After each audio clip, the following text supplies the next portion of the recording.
Hello friends, welcome to Indira civil services with Anuj Patel. हम लोग NCERT पर चर्चा कर रहे हैं, पढ़ रहे हैं, डिस्कस कर रहे हैं और हम लोग क्लास एनसीईआरटी के सेक्शन में हम लोग social science, social civics, polity के सेक्शन को यहाँ देख सकते हैं कि इसके पाठ्यक्रम को। और हम लोग क्लास 9 की पाठ्य पुस्तक में लोकतांत्रिक राजनीति भाग 1 के चैप्टर 3 पर हम लोग चर्चा कर रहे हैं। तो आगे हम लोग बढ़ते हैं और देखते हैं।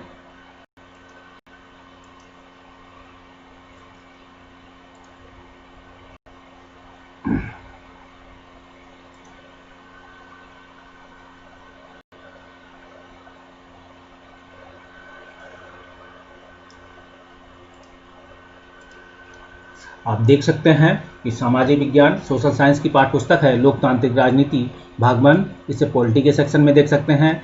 इस किताब को खासकर पीटी पॉइंट ऑफ व्यू से, मेंस पॉइंट ऑफ व्यू से हम लोग देख रहे हैं, दोनों को साथ साथ। और खासकर मेंस के पॉइंट ऑफ व्यू से जो पॉलिटी का सेक्शन है या सोशल साइंस का सेक्शन है या सोशल जस्टिस का सेक्शन है, आप इसमें कहीं ना कहीं कवरेज करेंगे। आपको एक बेसिक स्ट्रक्चर मिलेगा आपको लिखने में, समझने में। और आप देखेंगे कि ई गवर्नेंस का पार्ट कैसे सरकारें काम कर रही हैं, कैसे किसके लिए काम कर रही हैं, कैसे फुलफिल हो रहे हैं। तो किस ई गवर्नेंस के माध्यम से कैसे जो सोशल जस्टिस पर काम हो रहा है, इन सब पे काम आपका फुलफिल होगा। लिखने और समझने के क्रम में आपको एक बेसिक स्ट्रक्चर तैयार होगा, जिसे कहा जाता है कि एनसीईआरटी आपका मूल विषय है, मूल है। आप इसको ठीक से समझकर, पढ़कर लिखने में आप महारत हासिल है तो आपको कहीं ना कहीं पीटी और मेंस पे आपका अलग लोगों का कह सकते हैं कि अन्य लोगों से आप बेहतर करेंगे।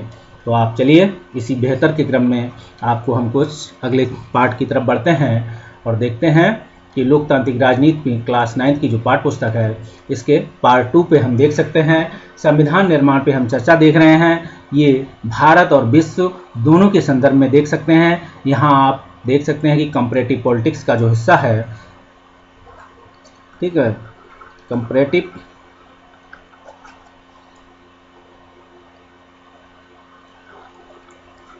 पॉलिटिक्स का जो हिस्सा है, आप इसे देख सकते हैं। यहाँ कहीं ना कहीं फुलफिल हो रहा है, आपका बेसिक स्ट्रक्चर तैयार हो रहा है।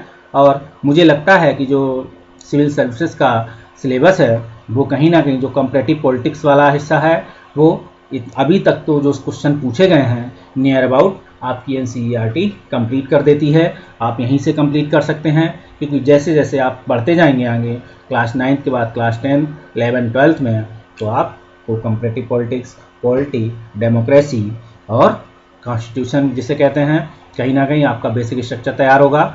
देख सकते हैं इसके अंदर क्रम में आपका ये चैप्टर 3 है, संविधान निर्माण की बात हो रही है।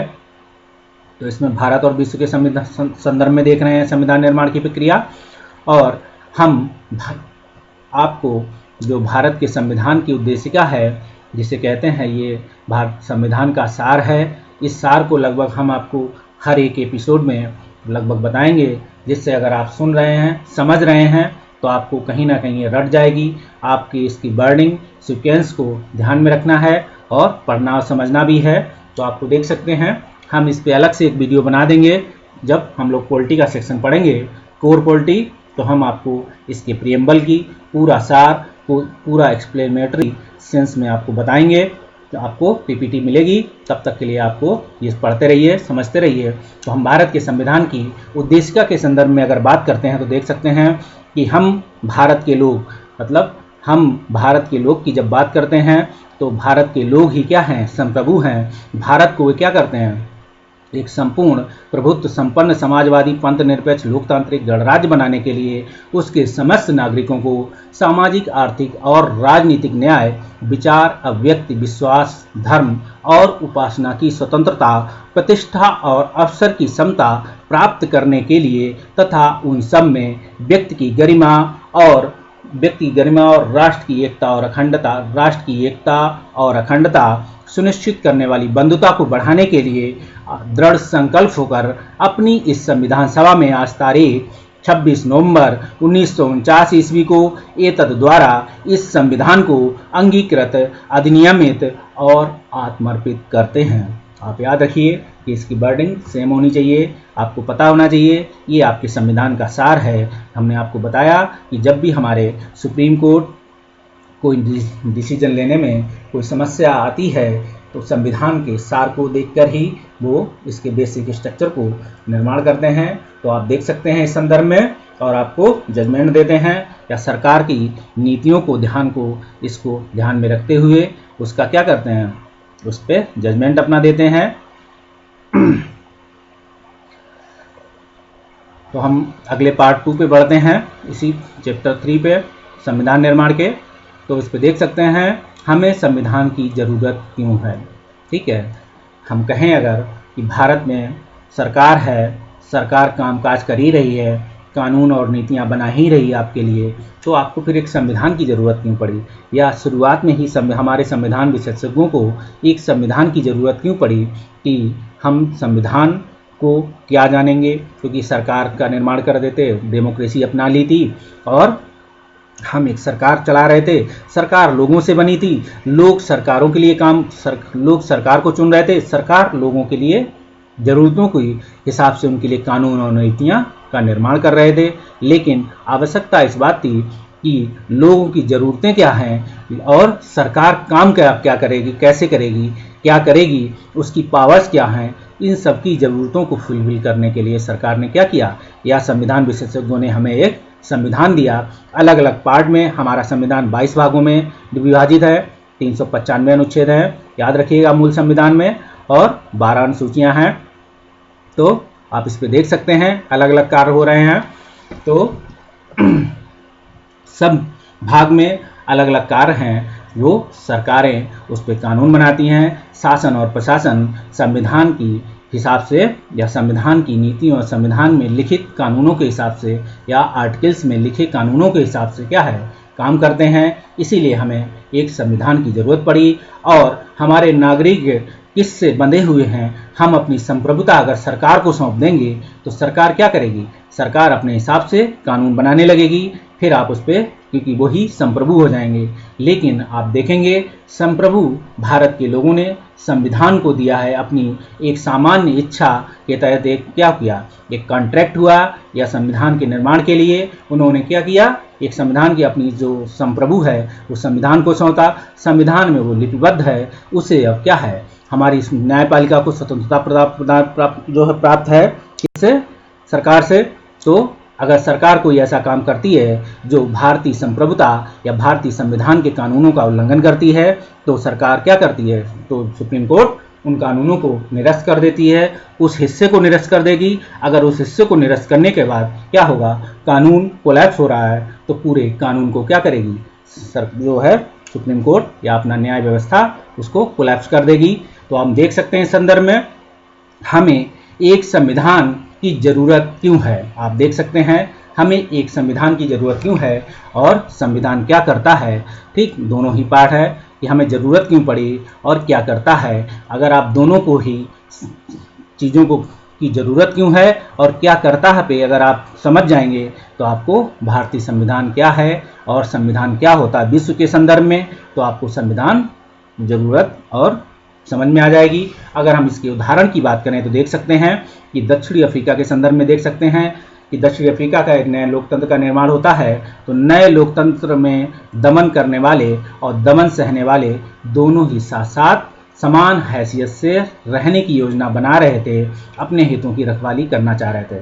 यहाँ कहने का मतलब ये है, जब वहाँ के संविधान, वहाँ के शासकों ने या गोरी शासक या गोरे शासक कह सकते हैं, अपने बेसिक शासकों ने जो है जब देखा कि एक वैश्विक दबाव और वहाँ के लोगों का संघर्ष और आंदोलन के तहत उनको लग गया कि अब हम इन पे अपने कानून ज़बरदस्ती नहीं थोप सकते।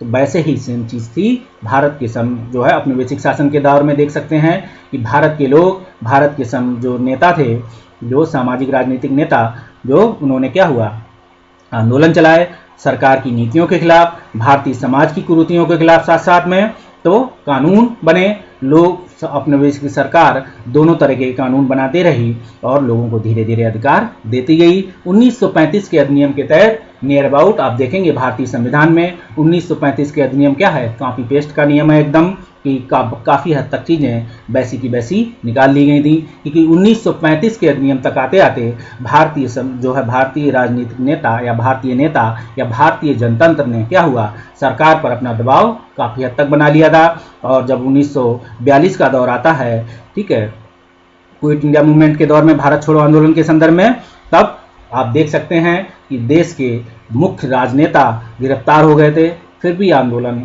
सफल हुआ था और सरकार हिल गई थी उसमें, औपनिवेशिक सरकार, और कानूनों ने एक संविधान बनाने के लिए कई सारी पॉलिसीज जारी की। आप देख सकते हैं क्रिप्स मिशन, कैबिनेट मिशन, बहुत बेबल योजना, कई सारी योजनाओं का दौर आता है उस संदर्भ में।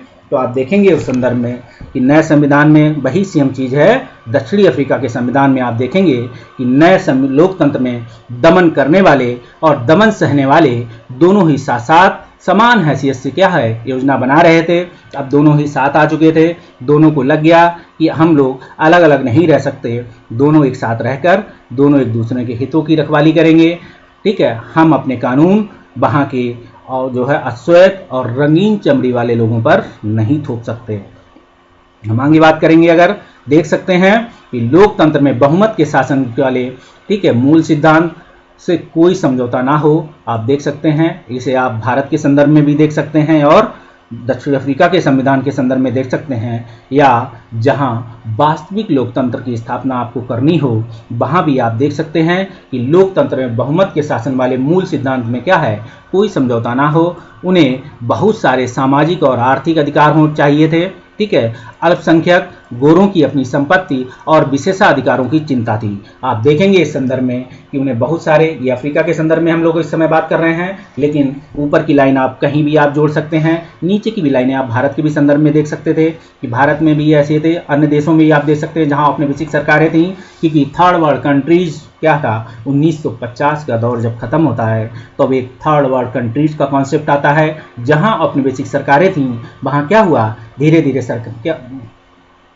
लोग स्वतंत्र होते गए अपने संविधान, अपनी नीतियों के लिए, अपने लोगों द्वारा, ठीक है, वहाँ की जनता अपने लोगों द्वारा शासित होने के लिए जो है संघर्ष करके अपने लोकतंत्र, अपने संविधान का निर्माण कर रहे थे। तो थर्ड वर्ल्ड कंट्रीज के संदर्भ में आप ऐसा लिख सकते हैं, जब भी कोई क्वेश्चन आए तो उन्हें बहुत सारे सामाजिक और आर्थिक अधिकार चाहिए थे। अल्पसंख्यक गोरों को अपनी संपत्ति और विशेषाधिकार की चिंता थी। लंबे बातचीत के बाद दोनों क्या हुए, गोरे लोग बहुमत के सिद्धांत और एक व्यक्ति एक वोट देने को मान गए। ठीक, ये एक लंबी प्रक्रिया है अफ्रीका के संदर्भ में, दक्षिण अफ्रीका के संदर्भ में। और आप देखेंगे इसमें नेल्सन मंडेला को 24 सालों तक जेल रहना पड़ा था। ठीक है, अश्वेत बॉम्बूदीप पेन की ऑटोबायोग्राफी का नाम याद रखिएगा, क्वेश्चन आपसे पूछे जा सकते हैं यहाँ से। तो अश्वेत लोगों को इस बात की पर भी सहमत हुए कि सिर्फ बहुमत के आधार पर सारे फैसले नहीं होंगे। ठीक है, आप देख सकते हैं एक व्यक्ति एक वोट मान गए। अश्वेत लोग भी इस बात पर सहमत हुए कि सिर्फ बहुमत के आधार पर सारे फैसले नहीं होंगे, वे इस बात पर सहमत हुए कि बहुमत के जरिए अश्वेत लोग अल्पसंख्यक गोरों की अपनी जमीन जायदाद पर कब्जा नहीं करेंगे। समझौता आसान नहीं था, ये जरूरत थी, मतलब उन्होंने समय को देखा। और लेकिन ऐसा नहीं है कि सारे उन्होंने देखा कि अधिकार क्या थे कि हम अल्पसंख्यक जो सिर्फ गोरे लोग थे उन पे अपनी बात थोप दें या बात मनवा लें, लेकिन अश्वेत लोगों ने भी उन्हें अधिकार दिए कि हम आपके इन अधिकारों की क्या सम्मान करेंगे, आप हमारे अधिकारों का सम्मान कीजिए। तो देख सकते हैं यहाँ कि बहुमत के जरिए अश्वेत लोग अपनी अल्पसंख्यक गोरों की जमीन जायदाद पर कब्जा नहीं करेंगे। समझौता आसान नहीं था, ये उनकी पहली ज़रूरत थी। ठीक, क्योंकि समय संविधान के निर्माण में था, लोगों को अधिकार मिले थे, क्योंकि किसी वर्ग को एक लिमिट से ज़्यादा जमाना फिर से वर्ग क्या होगा, वर्ग विभेद की समस्या उभर कर आ सकती है कि वे एक दूसरे पर भरोसा करें। अगर वे एक दूसरे पर भरोसा कर भी लें तो क्या गारंटी है कि भविष्य में इसे तोड़ा नहीं जाएगा। ठीक है, ये कॉन्ट्रैक्ट थ्योरी के संदर्भ में है कि ये भरोसा करें। देखिए, कॉन्ट्रैक्ट थ्योरी जो भी सामान्य इच्छा का सिद्धांत होता है, जब लोगों के बीच या राज्यों के बीच होता है तो एक आपसी सहमति, एक भरोसे पर होता है। तो आप देख सकते हैं कि वो एक दूसरे पर भरोसा करें। अगर भी एक दूसरे पर भरोसा कर भी लें तो क्या गारंटी है कि भविष्य में इसे तोड़ा नहीं जाएगा। ठीक है, इसके लिए भरोसा बनाना और बरकरार रखने के लिए एक ही तरीका था कि जो बातें तय हुई हैं उन्हें लिखत पढ़त में ले लिया जाए। मतलब आपको संविधान की ज़रूरत इसलिए पड़ी कि आप जो सामान्य इच्छा के तहत आप कॉन्ट्रैक्ट थ्योरी ला रहे हैं, पहली ज़रूरत थी एक दूसरे पर भरोसा करें। अगर वे भरोसा कर भी लें तो क्या गारंटी है कि भविष्य में नहीं तोड़ा जाएगा। तो भविष्य की ज़रूरतों के लिए कि हमने क्या समझौता किया था, क्या हमारे अधिकार थे, उसको क्या है एक लिपिबद्ध किया गया भरोसे को बरकरार बनाने के लिए और लिखत पढ़त में लिया गया। वहाँ के संविधान विशेषज्ञों ने संविधान लिखा, जैसे भारतीय संविधान के विशेषज्ञों ने संविधान का निर्माण किया था। आप देख सकते हैं सभी लोगों पर उन्हें मानने की बाध्यता थी। ठीक है, जब संविधान का निर्माण हो जाता है, संविधान में जो लिखित कानून है, लिखित रूप से जो आर्टिकल्स हैं, जब वो कानून का निर्माण ले लेते हैं, कानून का जन्म होता है, तो उन कानूनों को चाहे वो वहाँ के लोग हों चाहे फिर बाहरी लोग हों, उस देश में रहकर उन कानूनों को मानना ही पड़ता है। कि भविष्य में शासकों को चुनाव कैसे होगा, ठीक है, आप देख सकते हैं चुनी हुई सरकारें क्या क्या काम करेंगी, क्या क्या नहीं कर सकती, ये भी लिखित रूप से मौजूद होता है। यही आप देख सकते हैं कि हम जब बात करते हैं यहाँ पे कि संविधान क्या करता है, ठीक, आप देखेंगे संविधान की ज़रूरत और संविधान क्या करता है, तो आप देख सकते हैं इस संदर्भ में चुनी हुई सरकारें क्या क्या करेंगी, क्या नहीं कर सकती, ये लिखित रूप से मौजूद होता है। आगे देख सकते हैं कि लिखित नियमों में नागरिकों के अधिकार भी थे। ठीक है, ऐसा नहीं था कि जो लिखित नियम थे, जो संविधान थे, उसमें सिर्फ सरकार के नियम कायदे कानून थे, उनको रखने के लिए कानून बनाए गए थे। नहीं, नागरिकों के अधिकार, क्योंकि नागरिकों के बीच से ही एक सरकार का जन्म होगा, गवर्नमेंट ओरिएंट होगी। तो आप देख सकते हैं नागरिक ही चुनाव लड़ेंगे, नागरिक ही सरकार बनाएंगे, और तो ये लिखित नियमों को नागरिकों के अधिकार भी थे। मतलब अधिकार सरकार और नागरिकों के लिए अधिकार लिपिबद्ध में जो किए गए थे वो समान रूप से लिखे गए थे कानूनी रूप से। ये नियम तभी काम करेंगे जब जीत कर आने वाले लोग इन्हें आसानी से और मनमाने ढंग से नहीं बदलें।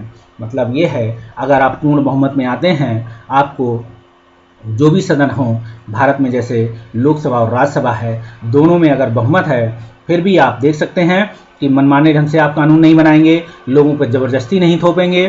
ठीक है, तो इसके लिए संविधान में लिखित कर दिया गया। उसके लिए एक जुडिशरी बैठा ली गई, मतलब न्यायपालिका बैठा ली गई, और वो इन कानूनों को देखेगी कि सरकार इनके तहत कानून बना रही है, लोगों के अधिकारों का उल्लंघन नहीं कर रही है, और सरकार अपने अधिकारों का अनुचित शक्ति का प्रयोग नहीं कर रही है, अधिकार क्षेत्रों का उल्लंघन नहीं कर रही है। इस चीज़ के लिए संविधान की ज़रूरत पड़ती है। आप देखेंगे कि दक्षिणी अफ्रीकी लोगों ने कुछ कुछ बुनियादी नियमों पर सहमत हुए। ठीक है, ये नियम सबसे ऊपर होंगे और उनका कोई भी सरकार, ठीक है, और कोई भी सरकार इसकी उपेक्षा नहीं कर सकता। मतलब अब संविधान को सर्वोच्च दे दिया गया, संविधान को सर्वोच्चता हो गई, संविधान के तहत सरकारें बनेंगी, संविधान के तहत लोगों के अधिकारों की रक्षा होगी। इन बुनियादी नियमों को लिखित रूप से हम संविधान कहते हैं। ठीक, आप देख सकते हैं भारतीय संविधान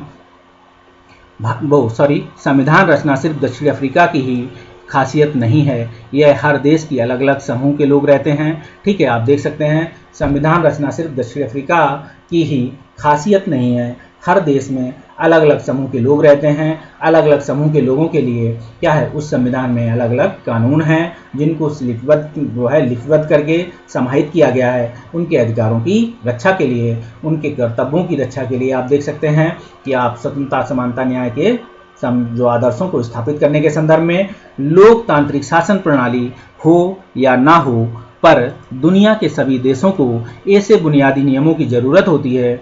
यह बात सिर्फ सरकारों पर लागू नहीं होती है। आप देखेंगे लोकतांत्रिक शासन प्रणाली हो या ना हो, ठीक है, ज़रूरी नहीं कि हर देश में लोकतांत्रिक शासन प्रणाली हो। आपने देखा होगा, हम लोग क्यूबा में पढ़े, चिली की बात पढ़े, कैसे कैसे मान लोकतांत्रिक सरकारें आलोकतांत्रिक में बदल गई, ठीक है, प्रणाली बदल गई। आप देख सकते हैं लोकतांत्रिक शासन प्रणाली हो या ना हो, दुनिया के सभी देशों को क्या हो, एक बुनियादी नियम की ज़रूरत होती है। यह बात सिर्फ सरकारों पर ही लागू नहीं होती, यह संगठन के कायदे कानून होते हैं, संविधान होता है। इस तरह आपके इलाके का कोई क्लब हो या सहकारी संगठन हो या फिर राजनीतिक दल हो, सभी को एक लिखित एक संविधान की ज़रूरत होती है। आप देख सकते हैं यहाँ पे कि लोकतांत्रिक शासन प्रणाली हो या ना हो, पर दुनिया में सभी देशों के लिए बुनियादी नियमों की ज़रूरत होती है कि जहाँ लोकतांत्रिक संविधान नहीं है या लोकतांत्रिक शासन व्यवस्था नहीं है, वहाँ भी क्या है, कुछ बुनियादी नियमों को तहत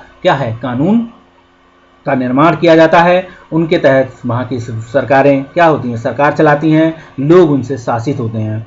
चाहे वहाँ एक दलीय शासन व्यवस्था हो, चाहे बहुदलीय शासन व्यवस्था हो, चाहे दुनिया के दो दलीय व्यवस्था हो, चाहे शासन में चाहे संसदीय व्यवस्था हो, चाहे संघात्मक व्यवस्था हो, ठीक है, इन सभी चाहे जहाँ अर्धसंघात्मक व्यवस्था हो, अलग अलग चीज़ों को देख सकते हैं।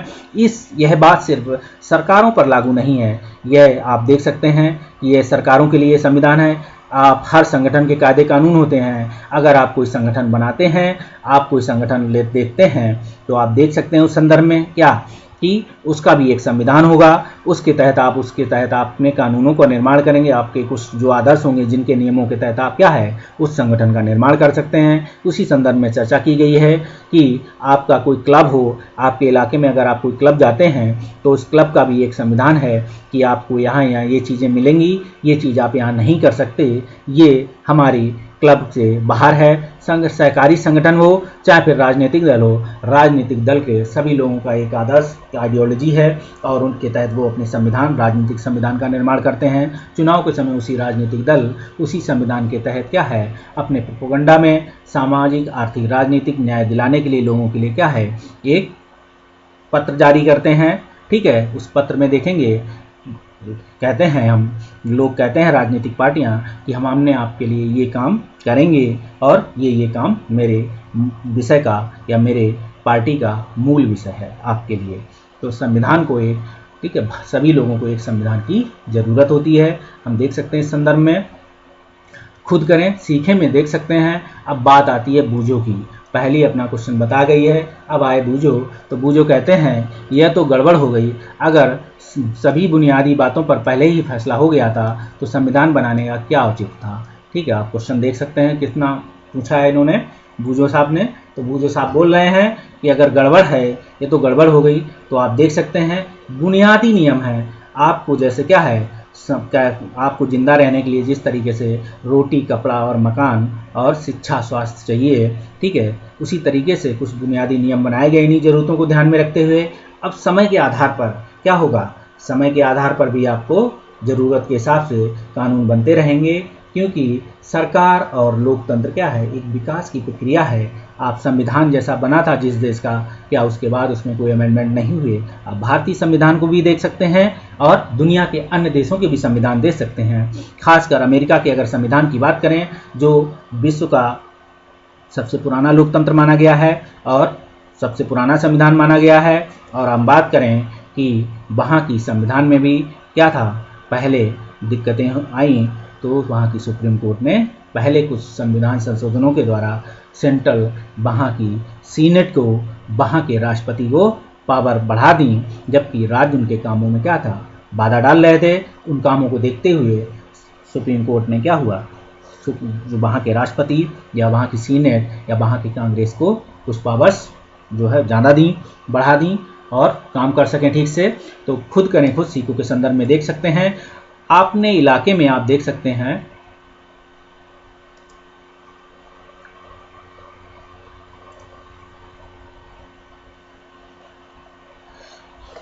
एक मिनट से लिख दिया,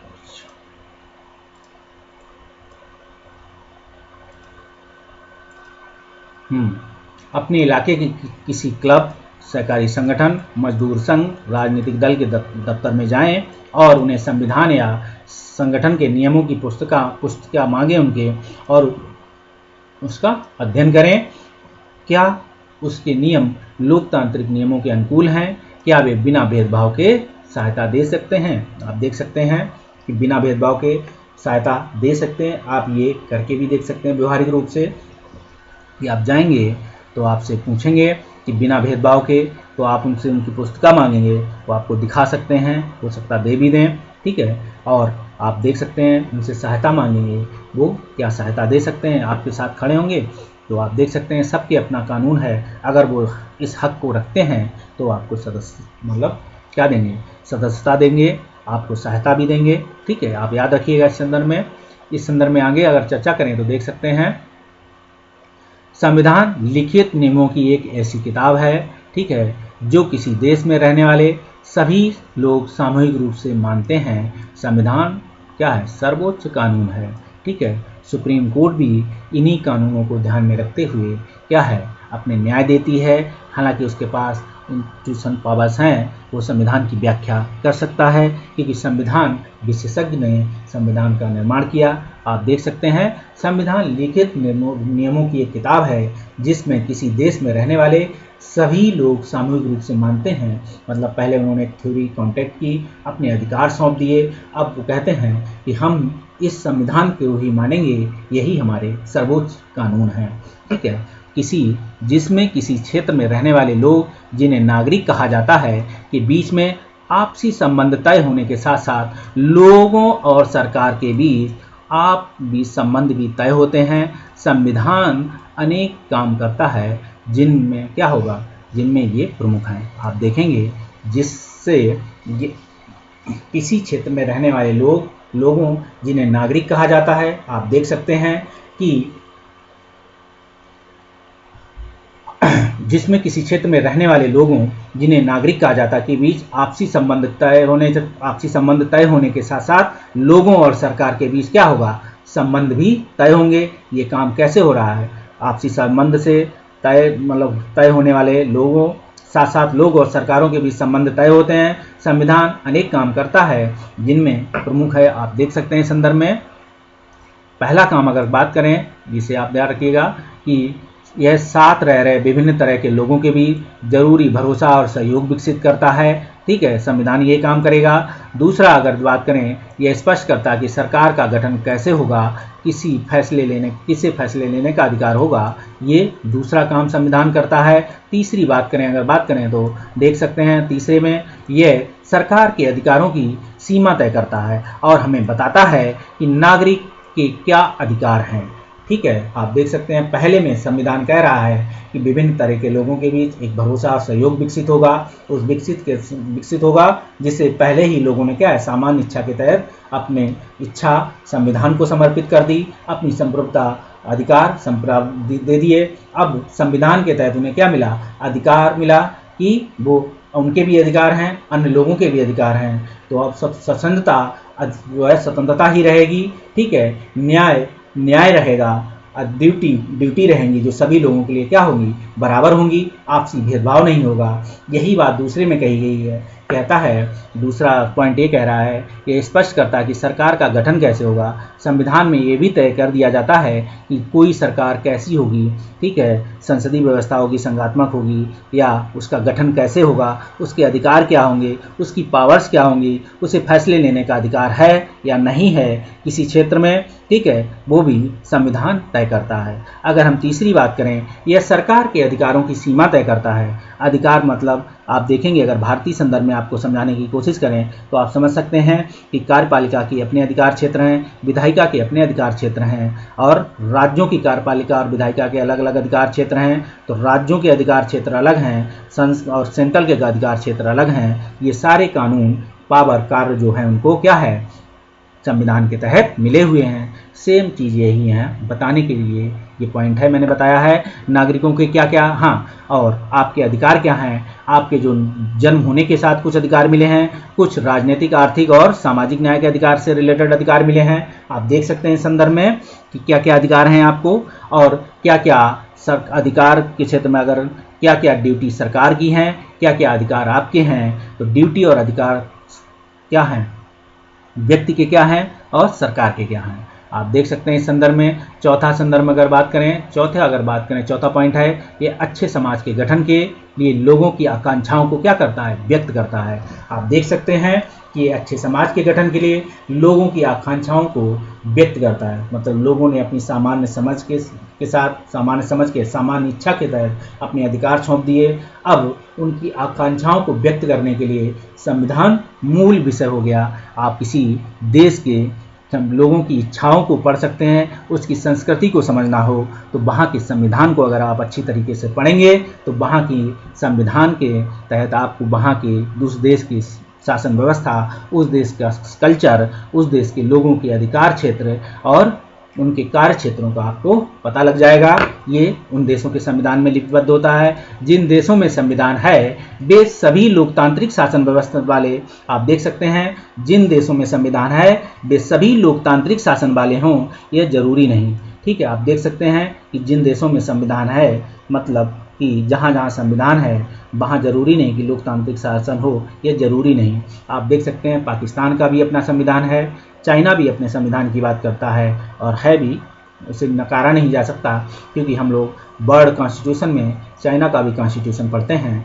तो और हर देश का अपना कॉन्स्टिट्यूशन है, भारत का अपना संविधान है जो दुनिया का सबसे बड़ा संविधान माना गया है और दुनिया का सबसे बड़ा लोकतंत्र माना जाता है। लेकिन जिन देशों में लोकतांत्रिक शासन है वहाँ का संविधान होना जरूरी है। यही बात यहाँ मेन समझाने की बात की गई है कि जिन देशों में संविधान है वे सभी शासन क्या है, लोकतांत्रिक हो, यह जरूरी नहीं है। ठीक है, जैसे आप देख सकते हैं पाकिस्तान, अगर पड़ोसी देशों में बात करें, चाइना, ये सभी के देशों का संविधान है, यहाँ लोकतांत्रिक शासन व्यवस्था है, ये जरूरी नहीं है, लेकिन उनका संविधान है, क्योंकि हर देश का अपना संविधान है। जहाँ आप देख सकते हैं कि सदियों से परंपराओं के तहत, चाहे अरब कंट्रीज की बात कर लें कि जहाँ शासन व्यवस्था राजतांत्रिक व्यवस्था है, राजाओं के द्वारा की जाती है, वहाँ का भी अपना एक संविधान है। चाहे हम ब्रुनई की बात करें, चाहे हम इसकी बात करें यूएई और इन संदर्भ में बात कर सकते हैं। लेकिन जिन देशों में लोकतांत्रिक शासन व्यवस्था है, मतलब भारत में लोकतांत्रिक शासन व्यवस्था है, ऐसी व्यवस्था जिन जिन देशों में होगी वहाँ क्या होगी, चाहे वो संसदीय व्यवस्था हो चाहे फेडरल गवर्नमेंट हो, इससे निर्धारित नहीं होगी। लेकिन जिन देशों में वास्तविक या लोकतांत्रिक शासन व्यवस्था है वहाँ संविधान होना जरूरी है, क्योंकि लोकतांत्रिक शासन व्यवस्था का जन्म संविधान के तहत ही होगा। आप याद रखिएगा, क्योंकि संविधान में लोकतांत्रिक शासन है ये जरूरी नहीं है, लेकिन अगर शासन कहीं चल रहा है तो उसका जन्म वहाँ के संविधान, वहाँ की इच्छाओं से हुआ है लोगों के द्वारा। आप देख सकते हैं इस संदर्भ में ब्रिटेन के खिलाफ आज़ादी की लड़ाई के बाद अमेरिका के लोगों ने अपने लिए संविधान का निर्माण किया।